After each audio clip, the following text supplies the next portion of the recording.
পুরনো কলকাতার গল্প বলতে আজ আবার নেমে পড়েছি রাস্তায়।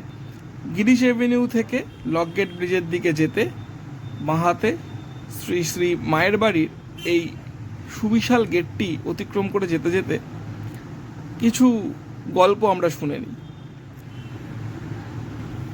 গোপাল নিয়োগী লেনের এক ব্যবসায়ী শ্রী কেদারচন্দ্র দাস এই বাড়িটি তৈরির জন্য 1906 সালে এই জায়গাটি দান করেন। শ্রী সারদামা শ্রীরামকৃষ্ণের মৃত্যুর পরে জয়রামবাটিতেই থাকতেন, কিন্তু সেই সময়ে তার বিভিন্ন রকম অসুবিধা এবং অর্থকষ্টের জন্য শ্রীরামকৃষ্ণের দীক্ষিত শিষ্যেরা ঠিক করলেন মাকে কলকাতায় নিয়ে আসবে। সেইখান থেকেই এই বাড়ি তৈরি। শ্রী সারদামায়ের জন্ম 22শে ডিসেম্বর 1853 সালে। 1859 সালে শ্রীরামকৃষ্ণের সঙ্গে তার বিবাহ হয় এবং পরবর্তীকালে তিনি এসে থাকেন দক্ষিণেশ্বরে।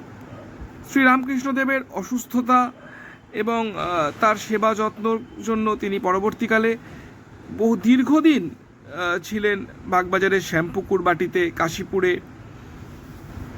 এবং 1909 থেকে 1920 এই দীর্ঘ সময় তিনি কিন্তু এই সারদা মায়ের বাড়ি, যেটিকে বলে চিনি আমরা মায়ের বাড়ি, বাগবাজারে উদ্বোধন লেন বর্তমানে নাম, সেইখানে কেদারচন্দ্র দাস নামের এক ব্যবসায়ী 18 জুলাই 1906 সালে এই জায়গাটি দান করেন, যেটা বলছিলাম।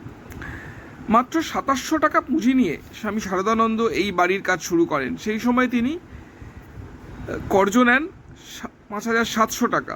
1908 সালে এই বাড়ির কাজ শেষ হয়। মোট খরচ হয় 11,000 টাকা। এই বাড়ির নিচের তলায় উদ্বোধন পত্রিকার কার্যালয় ছিল সেই সময়, এবং দোতলায় থাকতেন শ্রী সারদামা। এটি বর্তমানে কলকাতা হেরিটেজের অংশ।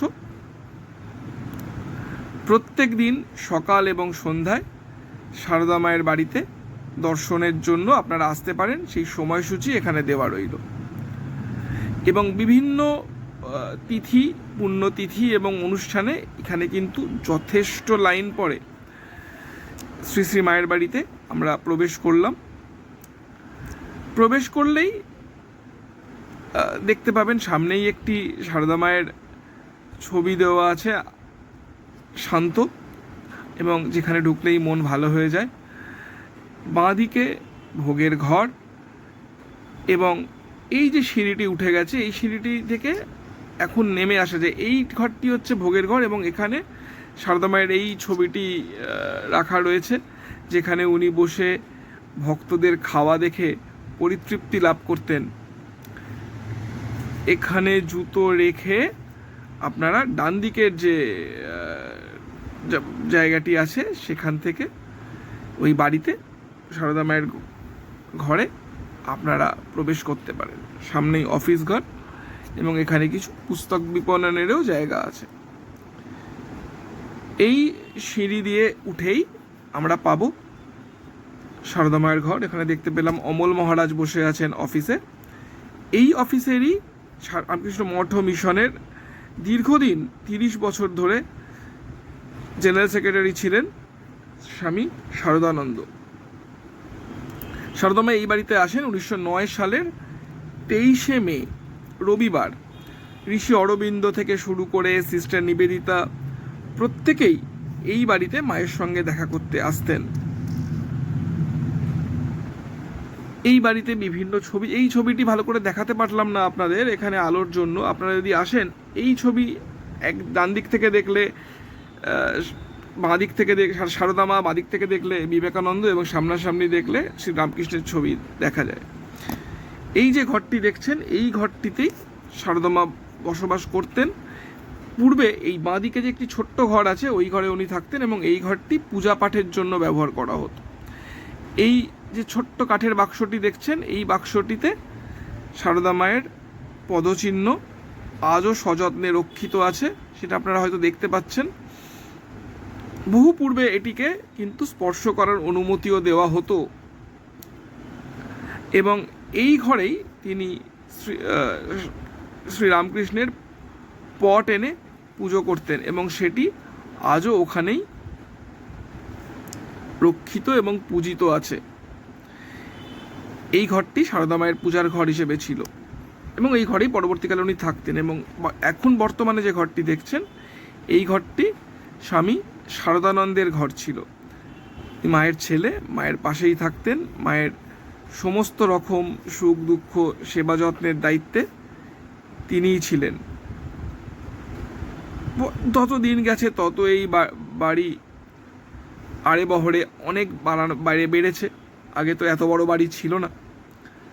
এই বাড়িতেই 1920 সালের 21শে জুলাই রাত্রি 1:30টার সময় সারদা মায়ের মহাসমাধি হয়। এখন আমরা এসে ঢুকছি উদ্বোধন পত্রিকার যে অফিস সেইখানে, যে পত্রিকা 1899 সালের জানুয়ারি মাসে শুরু হয় স্বামীজির পৃষ্ঠপোষকতায়, এবং এই পত্রিকার প্রথম সম্পাদক ছিলেন স্বামী ত্রিগুণাতীতানন্দ। ঢুকেই আপনারা প্রথমেই বাঁ হাতে দেখতে পাবেন এই বিশাল পুস্তক বিপণী। শুধু পুস্তক নয়, এখানে বিভিন্ন রকম ছবি, ঠাকুর মা স্বামীজির ছবি দেওয়া বিভিন্ন আলো, ধূপ, এবং বইয়ের মধ্যে বিশেষ করে বাচ্চাদের বইও খুব, কিন্তু যাদের বাচ্চাদের বিভিন্ন রকম বই পাবেন আপনারা এখানে।